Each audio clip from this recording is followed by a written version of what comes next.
another F-150 video. Today, we're going to be doing some hack rate on the new exhaust. In the last video, I whipped up an exhaust using 4-inch tubing from Dinovox, but when I welded in this Amazon special muffler to kind of quiet down the sound a little bit, it sounded something like this.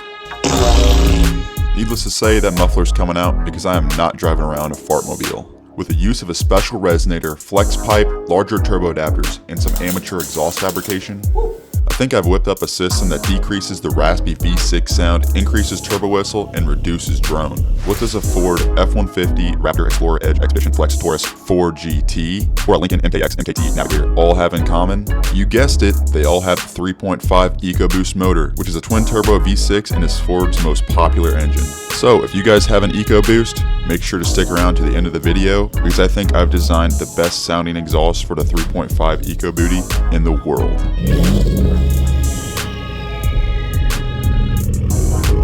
Why is it loping? I can.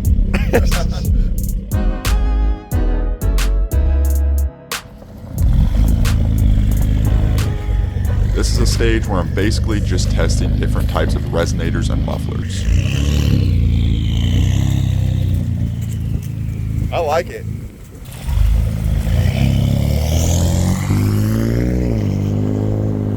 Since I am running a 4-inch exhaust, it's extremely hard to find them in that size. Yeah, the exhaust note sounds a little different and you get a little bit more turbo whistle. How's it going, guys? Welcome to part 2 of the exhaust build on the F-150. In the last video, we installed a 4-inch stainless steel exhaust with the piping provided by Dinovox. And after I got all the pipes cut and welded into place, everything fit out perfectly except I had one issue with the muffler that I picked up. Now that was this 4-inch resonator that I purchased from Amazon. The internals of the pipe ended up failing within 3 days of using it. So I cut out that resonator and I've just been running a straight pipe for the last few days. Here's that straight piece that I actually had the muffler connected to right here. Went ahead and cut it out and got it all smooth for our new resonator. And this goes right into our 3-inch catless downpipes. So we're gonna go ahead and step into the shop right now. This is the new shop that we've been building. It is an absolute mess right now. I'm working on listing some parts that are all over the floor, but they have been working on the living quarters area. Here's kind of a sneak peek of everything. They got pretty much all the drywall done. If you guys are interested in the shop build, I have one video that is just a time lapse essentially that is on my YouTube channel. So you guys can check it out there. I think the next step is actually paint.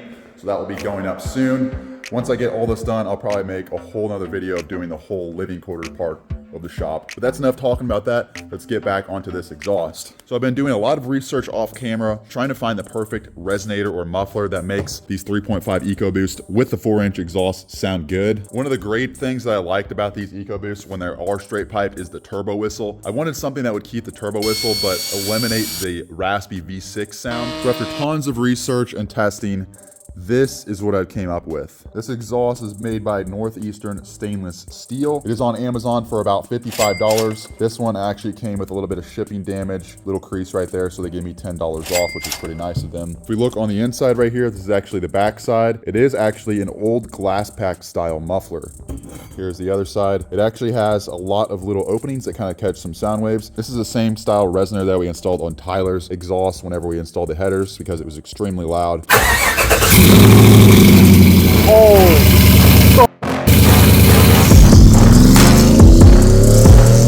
If you can see on camera, all these little openings kind of spiral down towards the end. I'm not exactly sure what that does for sound. Now, like I mentioned, I already tested this resonator out to make sure that I liked it. I just temporarily used some aluminum tape to hold this up so I can hear what this thing sounds like while it was driving. It's only about 5 inches in width, so it is a lot more skinnier than our old muffler, which was about 7. And the actual size of this piece is only about 1 foot, where our old muffler was 2 feet. So you can run these resonators really on either side. You can have the inlet be this side or the inlet be this side. But for it to be the quietest setup, and actually the setup that I liked the best, was having the openings catching the exhaust flow. So that is what I'm gonna do.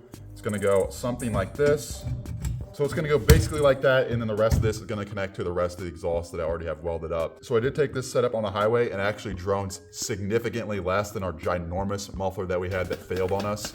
So I don't understand why you wouldn't go with this kind of muffler. It was actually the same price. So that's enough blabbering. Let's weld this thing up and see how it sounds. So you're probably wondering why I'm welding up a bunch of scrap pieces of 4-inch pipe. Well, that's because I don't have a long enough straight piece to make up the difference between our old and our new muffler. So while the new pipe's on order, I'm jerry-rigging it for now. Oh shit, I bet this is really good for the weld. Aluminum aluminum tape, save the day. Hopefully it can hold for some highway driving. This may seem like a waste of time and welding wire, but to make the best sounding exhaust for the EcoBoost, it's going to take time and resources.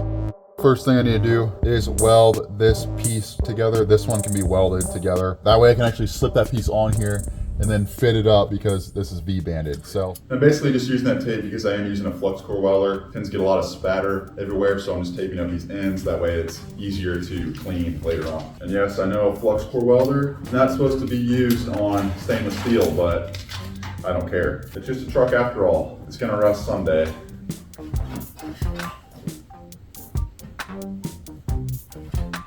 All right, we're ready to weld.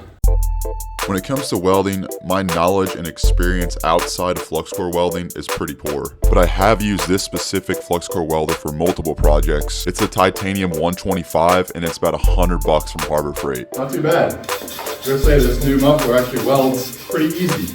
It's a pretty mobile welder. It's super small, uses your standard 110 volt plug-in, and the wire is flux, meaning it doesn't use gas. So if you guys are looking to get into some welding, I would highly recommend just a cheap flux core welder. And with the cost of a helmet, gloves, and some good wire, you'd be looking at $200, and you got yourself a solid welding setup for most projects or obstacles that get thrown your way. Having my own welder and knowing how to use it has saved my ass in multiple situations. Extracting broken studs and engine blocks. Is it working? Hey! That's crazy. Removing stripped and sheared off bolts in my turbos. I done did it now. Which you'll see here in a minute, just wouldn't be possible without a welder. If you work on cars, a welder is just an essential tool to have in the shop. The sooner you get it, the more time you'll save in the long run. I can promise you that. That should be good enough just to hold it. Now we can install our trusty tape. Again, this is just temporary so I can test it. Should be good. Start her up.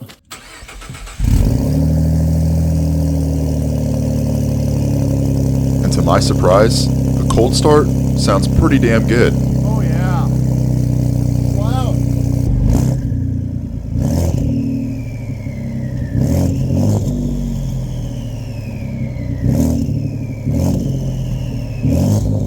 If you think the turbo whistle is loud here, just wait till the end of the video. I love how you can hear the turbo whistle when it's just at idle. So we're gonna go for a little drive here. This isn't gonna be much different for me, but it is hard welded in somewhat. Let's see if it drones anymore. Nope, sounds about the same as it did. No, it drones when you really open it up, but for the most part, when you're just driving normally, like at half throttle, it doesn't really drone at all. It's a warm idle. Still sounds really good. You can tell that it's turbocharged.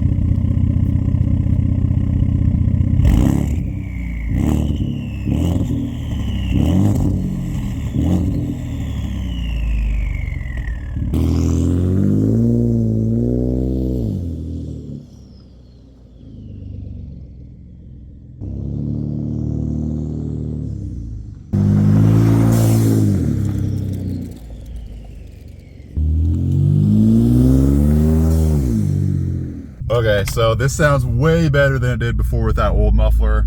No doubt whatsoever. I love how you can hear the turbo whistle and it's still loud, but inside the cab, it's actually less loud than it was before. So you get kind of that straight pipe sound, a little bit less of the V6 sound. You can still kind of hear it. It actually makes it a little bit more raspy, but it actually sounds good. I think it sounds good. You still hear the turbo whistle, but actually the exhaust note sounds good on this thing. So I think it's just all has to do with that muffler that I installed.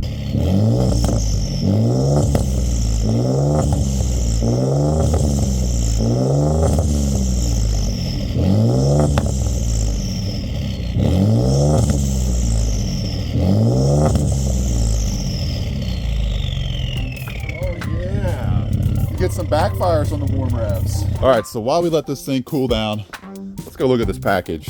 All right, I'm not gonna lie to you guys. I actually had these already unboxed. I had them sitting on the table in the beginning of the video if you didn't catch that. These are turbo adapters made by Costel, made in China. They are stainless steel. I accidentally won these on eBay. They originally had them for like 120. I sent them an offer for 80 and they accepted it. I actually wanted the AMS ones, but these are actually the same exact size. I believe they're cast stainless steel instead of the billet or whatever the ones that the AMS ones are. I'll leave a link to the AMS ones. Those are gonna be better quality than these, but these are what I got right now. And they also come with new gaskets, which are multi-layered steel. So a little bit about these, if you don't know what they are, again, they're turbo adapters. These will bolt up to the exhaust side of the turbo just like this. And then this end right here is actually milled out to be bigger than the stock. So allow the turbos to get rid of the exhaust a little bit quicker. These will allow your turbos to spool a little bit more quicker. Not exactly sure on what the diameter is here, but it's the exact same diameter as the AMS ones. They're the biggest ones that you can buy. Should increase horsepower quite a bit and turbo whistle. I actually bought these just for the turbo whistle.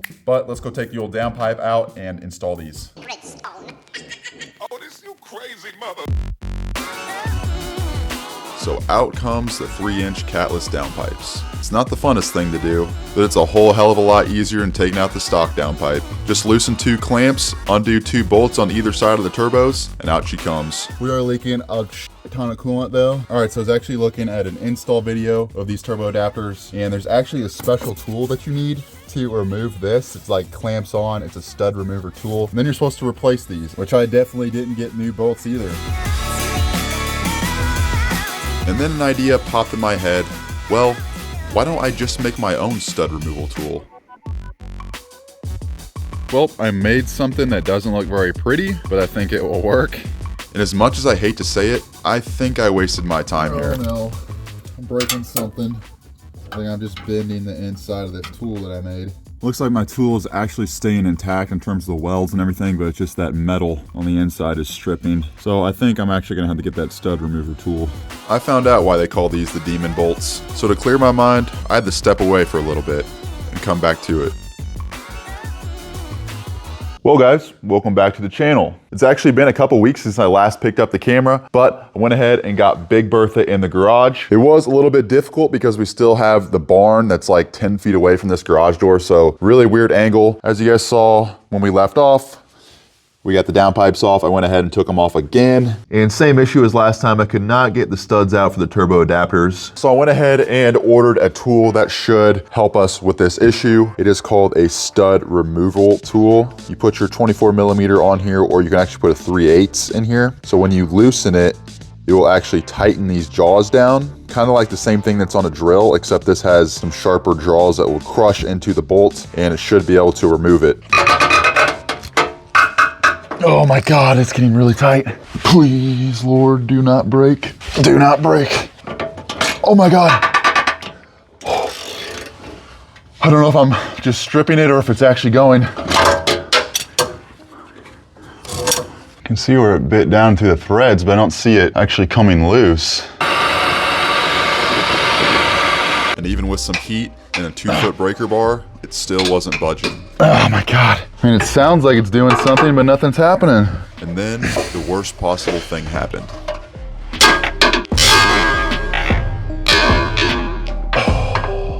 Oh no.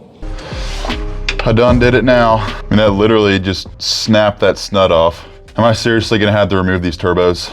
I was literally using this whole entire thing to get that off. The only other thing I could do is try to weld a nut on there, but then I'm probably gonna have the same exact problem. So after weighing out my options, this is what I came up with. I think I'm screwed. Well, I've kind of came to the conclusion that this thing is going to be in the shop for a while, so I might as well try to do things right. There is a few options that I have, and one of them is actually something that I really don't want to do, but I think is probably the best option, and that is grind those bolts off. Not necessarily grind them, but use a cutoff wheel and try to cut the rest of those studs off. Now, because I'm using a grinder and the starter is literally right next to that turbo, I'm not going to try to arc anything, so I'm disconnecting the battery just to avoid any kind of mistakes there. But what's also going to really suck is taking this fender liner off.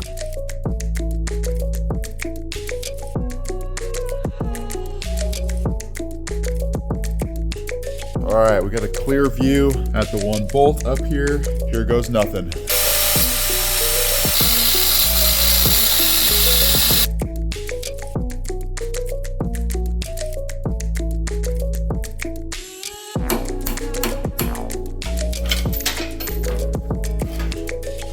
piece of crap. After grinding the rest of the bolt down and doing the same thing to the other side, this is what happened. Hey. Well, would you look at that? She's finally off. 50 bucks on eBay, just some slight damage, nothing major.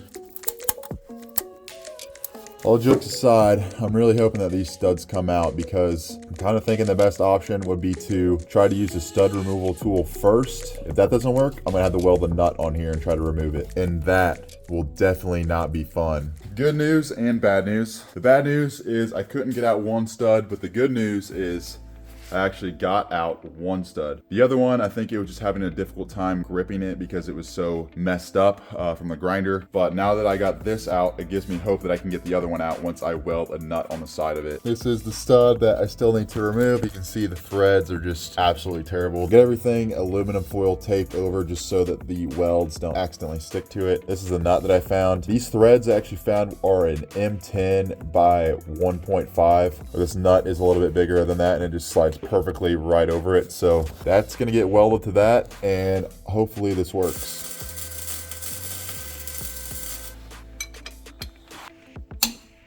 Lefty loosey, there we go. Beautiful. There we go. Holy crap. So it looks like there's the weld and there is the back of the stud. Bam, we finally got it done.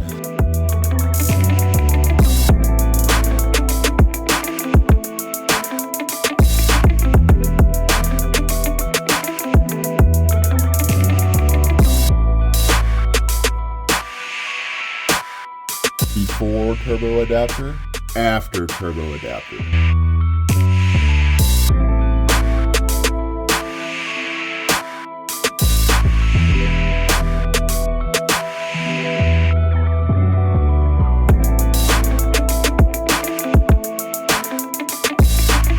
As you guys saw, I get the passenger side turbo adapter all bolted up. Now I'm moving on to the driver's side, which I already got the studs out. I didn't need to remove the fender liner on this side. I actually had more room. But what I did that ended up making it a lot easier, just cutting off the studs. And once I get the turbo adapter off, I just put a nut on there and weld it. I didn't even mess with the stud removal tool. These studs were just too tight in here to actually use it. I was just gonna break the stud or even break the tool, if anything. My goodness, this table looks fun. So here's all the studs I had to cut off and all the nuts and stuff that I had to use that some of them failed. So that's that whole mishap of taking all those studs out. And because I had to cut the studs, I had to make new ones. I actually couldn't find any for sale. The only way I could actually find these was if I had to buy the turbo adapters again with them. So I went ahead and whipped up my own here. The bolt size is M10 and it's 1.5 thread pitch. So I just picked up some studs from Westlake's. I believe it's grade 8.8, all this stuff. I would like to get grade 10.9, but they didn't have any in stock. So I just went ahead and picked up these. I think they'll be just fine. They only have about 29 foot-pounds of torque, so it's nothing too crazy. How I made these was, you guys saw this napkin that I pretty much marked out measurements that we needed. That just makes sure that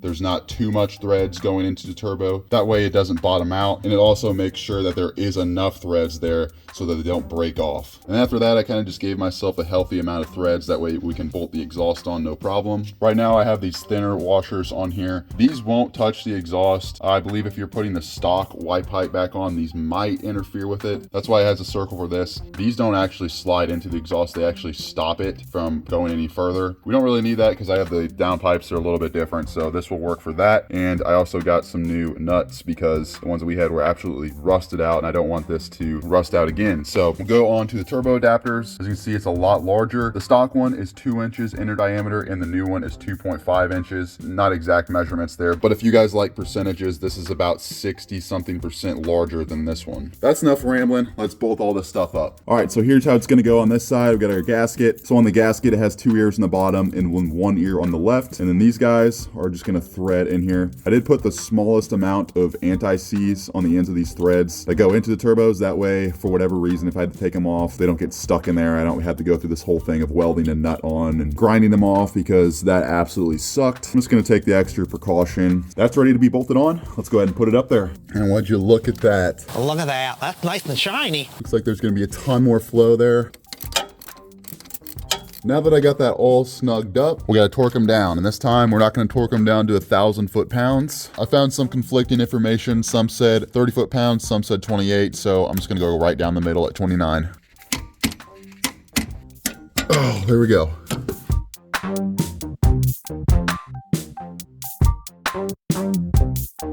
So I got the turbo adapters in and the exhaust all put back together. Right now I just put some aluminum tape over the exhaust leaks that are just leaking. I'm still gonna weld that up. I wanna hear what this sounds like, see if it sounds any different.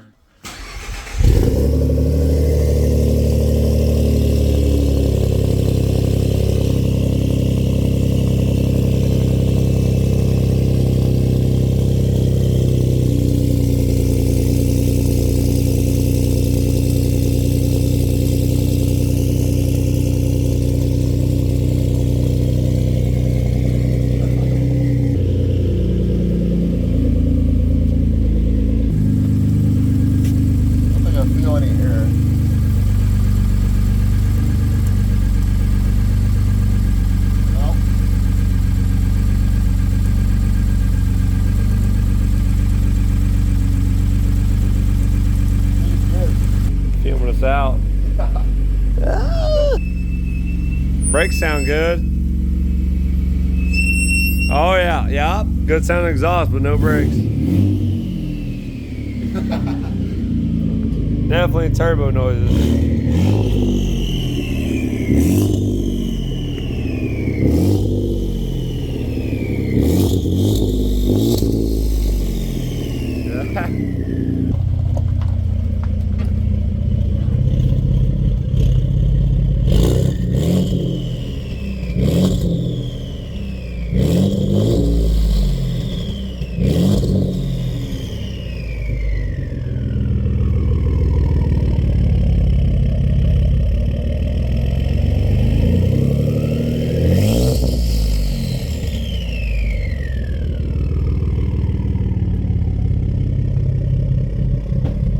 It's got a hell of a whistle. Why is it loping? Got a cam.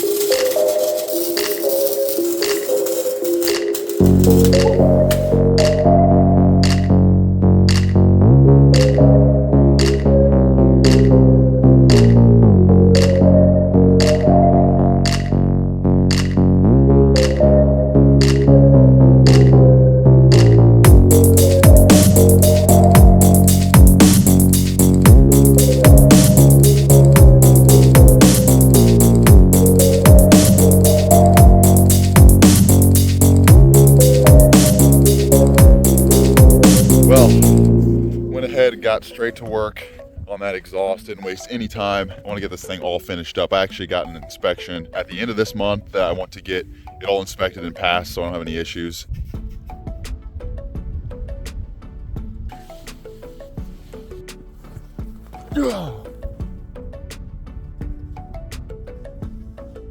Doesn't even know where he's going. All right, come here.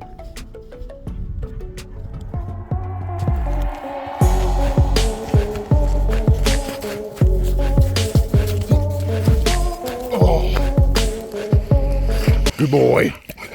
Ah. All right, so here's the piece that I just finished welding. Got all the hangers and everything on there. We pretty much replaced this section right here, which was this. I didn't have enough straight pieces here, so I just had to kind of tack weld everything just to hear what it sounded like with this muffler because it was a lot smaller than our old one. You also notice I welded in this flex pipe here. That is because I'm hoping that it gets rid of some of the drone. It adds a little bit of flex there, nothing too crazy. It's actually pretty stiff for a flex pipe. Usually they're a lot more flimsier than that. But I have that welded right in between the two hangers. That way it allows it to get a little bit of flex for the engine whenever the engine is revving, and that should help reduce drone, hopefully.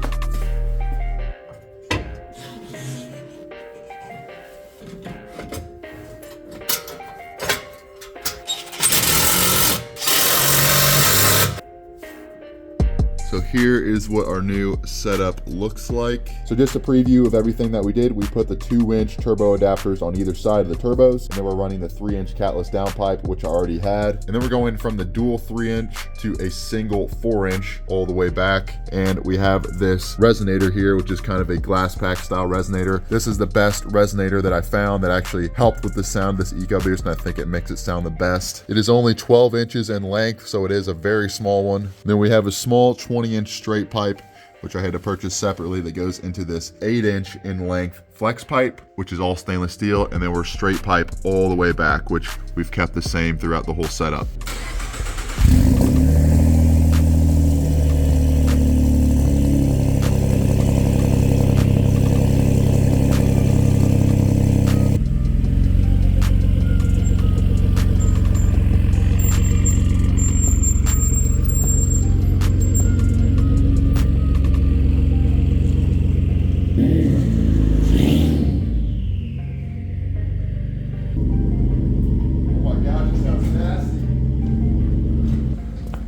Finally kind of idle down now.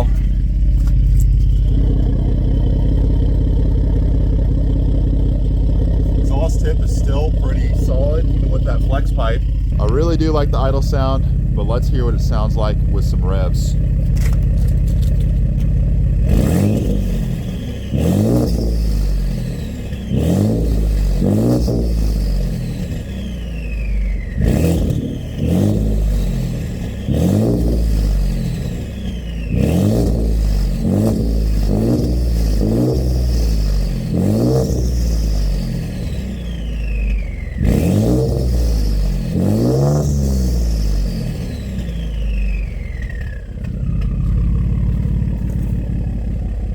Sounds proper.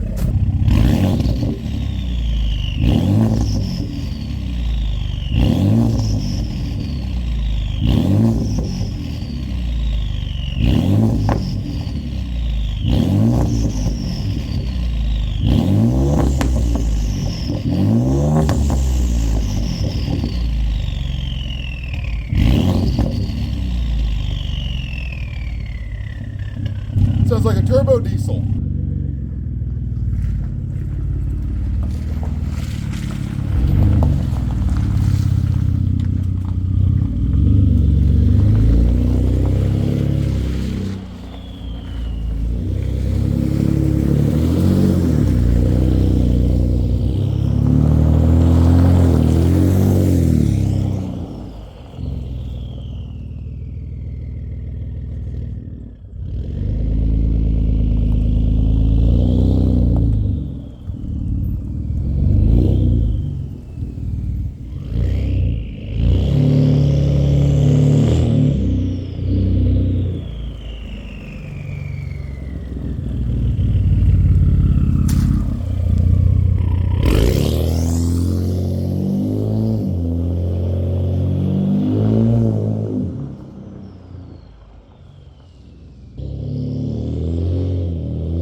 Is this the best 3.5 EcoBoost exhaust in the world? Let me know down in the comments if you think so, and if not, leave a link to a video of an exhaust you guys think sounds better. I think the only way that I can make this EcoBoost sound better is to throw in some bigger turbos, but we'll save that for a later video. With all that being said, I appreciate all of you watching to the end, and make sure to like and subscribe for more F-150 content.